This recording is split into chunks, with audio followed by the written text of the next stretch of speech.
Hello everybody, Will here back again with another weather update. If you remember last week at the end of my previous videos, I mentioned there was going to be a big storm system across parts of the central US, and that is the case. This is what this video is going to be on.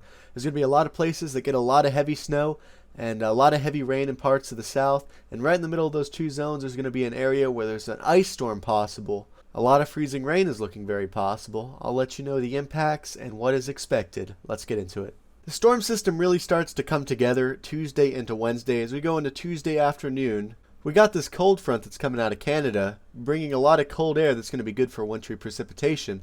And then coming out of the Gulf, we got a lot of moisture, which is going to override that cold air, bringing a lot of wintry precipitation.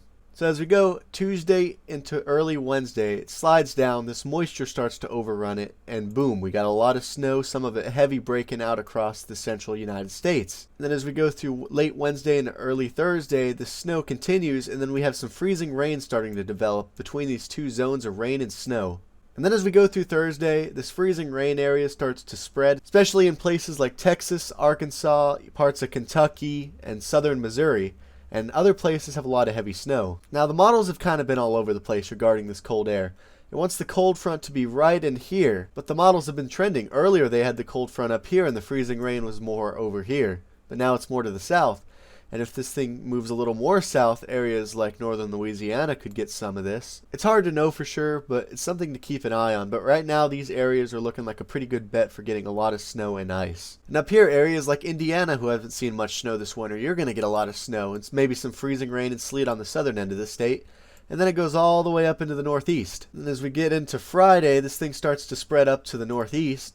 More freezing rain back in Arkansas, parts of Tennessee and Kentucky.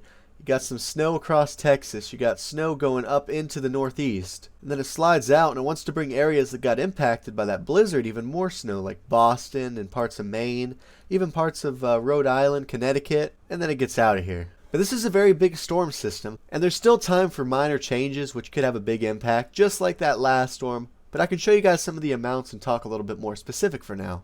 The European model is a bit different from the GFS. It's a little bit more north with this precipitation. It still has the idea of that cold front and that warm moist air coming up out of the Gulf, breaking out winter precipitation across parts of Missouri. It's just a bit further north. And then as we go through Wednesday into Thursday, that freezing rain and heavy snow starts breaking out across portions of the central United States. You can see though that area of freezing rain is a bit more to the north on this model. It was in a similar place to what the GFS is now, and then it shifted north, but now it's starting to shift back to the south. Like I said, models are going to wobble all over the place, but overall they're pretty similar. Then going through Wednesday afternoon into Thursday, a lot of heavy snow across the central US and freezing rain in Arkansas, Texas, southern Illinois, and southern Indiana. And then it pushes to the east. The big difference between the two is that the freezing rain's a bit north, which cuts into some of the snow totals. But the last run of the European, it was a bit more to the north. So on this newest run, it's starting to shift back to the south just a bit. And those are the shifts that you need to keep an eye on, especially with the GFS going south. I think that the Euro is going to go back south as well. And as it moves to the northeast, it doesn't bring places like Boston as much snow. It has a little bit of flurries and maybe some freezing rain on the back edge, but nothing like the GFS does. And in areas like that, there's some pretty significant differences. You got the GFS model, which gives Boston almost a foot of snow, and then you got the European model, which barely gives it anything. These are some of the issues that'll get fine-tuned as we get closer. But areas like the central and southern US have higher confidence in what's going to happen because this is a bit closer. Now we'll talk about snow totals. This is the GFS run. It has an area of heavy snow from the Texas Panhandle up to the northeast through the Ohio Valley. And it has this band of heavy snow from eastern Illinois up through north central Indiana into Ohio, giving these areas close to 2 feet of snow. This is possible with the amount of moisture in the atmosphere. However, it is not set in stone yet. Don't treat this like a forecast. It is just a weather model. And then it really gives a lot of snow up into the northeast, like Boston giving it over a foot of snow, New Hampshire, Vermont getting a lot of snow, and Maine, and even the northern half of Pennsylvania. But we also have the European model, which is quite a bit different. Overall, it has the same general idea of giving a lot of snow up through the Texas Panhandle, through the Ohio Valley to the northeast. But the difference is that it's a good 100 miles to the north in some spots, especially toward the northeast. Interestingly enough, it has that band of heavy snow from Illinois up into Indiana, up into Michigan and Ohio, which is something to keep an eye on. But up here in Boston, doesn't really have much of anything. So here's the highest confidence right now. This area circled is the most likely to get accumulating snow. However, there could be model bumps, and anywhere between these two lines is where this model could shift. It could shift to the north, it could shift to the south. And it really depends where that cold air is. If that cold air comes in a little bit faster than models predict, this is all going to shift a little bit to the south. Which, especially if you live in places like the Northeast where one model's showing a foot and one's not showing anything, this is a big deal. And now we'll talk about what everyone doesn't want to have: ice. So this is the GFS model for early on Thursday. This is a little bit more south and aggressive with this winter precipitation, but I agree with it because it's been pretty consistent on having this cold air a little bit farther south than the European model has. In areas like central up into northeastern Arkansas have some heavy freezing rain around this time. Areas like Dallas could be getting some sleet and freezing rain. As we go into Thursday, this freezing rain keeps coming down along with some sleet and snow, and then it really starts to pick up again across parts of Arkansas. Right through here, it's suggesting quite a bit of freezing rain. Now here's the temperatures. Temperatures are in the low 20s to mid 20s. If you have freezing rain at like 31, 32, roadways are going to be fine for the most part. It's going to only accumulate on elevated surfaces. It's going to have a harder time sticking. Now when you're talking at temperatures in the mid to upper 20s, that's a mess. Freezing rain is going to accumulate much easier on roads, trees, power lines, and if there's enough of it, it could cause a lot of power outages and tree damage. Here's the freezing rain totals from this model. It has 1/4 of an inch back in Dallas, Texas, and other parts of Texas. Good 1/2 inch up into Oklahoma. Has some areas in central Arkansas getting 1.5 inches of ice. That seems a little bit aggressive, but even if 2/3 of this fell, say 1 inch of ice, that would cause a lot of issues, especially with temperatures in the mid to upper 20s. Keep in mind, this is the most aggressive run. The European is a little less aggressive, but it still does have freezing rain.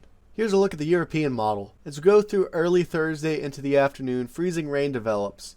It has that area of heavier freezing rain back to the north and west a bit more. Instead of central Arkansas, it's more of northern Arkansas, and areas like Texas, it's a bit farther to the west. As we continue through Thursday, this freezing rain drops to the south just a bit, but not as much as the GFS. It makes its way into central Arkansas as well as eastern Texas, but not nearly as much as the GFS is suggesting. And then late Thursday, there's a little bit of light snow on the backside, and it moves out of here. The main difference between these two is the temperature. The GFS had temperatures in the 20s in central Arkansas. The European has it just above freezing, 32 to 35 degrees in this area. One of the reasons behind this is because of the Ozark Mountains right here. They tend to hold up that shallow cold air, so while it comes down, it gets stuck in these mountains for a while. But models have this tendency to overdo that, and usually the colder air is a little bit more south than forecasted. So if the cold air gets around these mountains, it could get to the south quicker, meaning these temperatures could be in the upper 20s instead of low 30s. And that's the difference between heavy rain and an ice storm.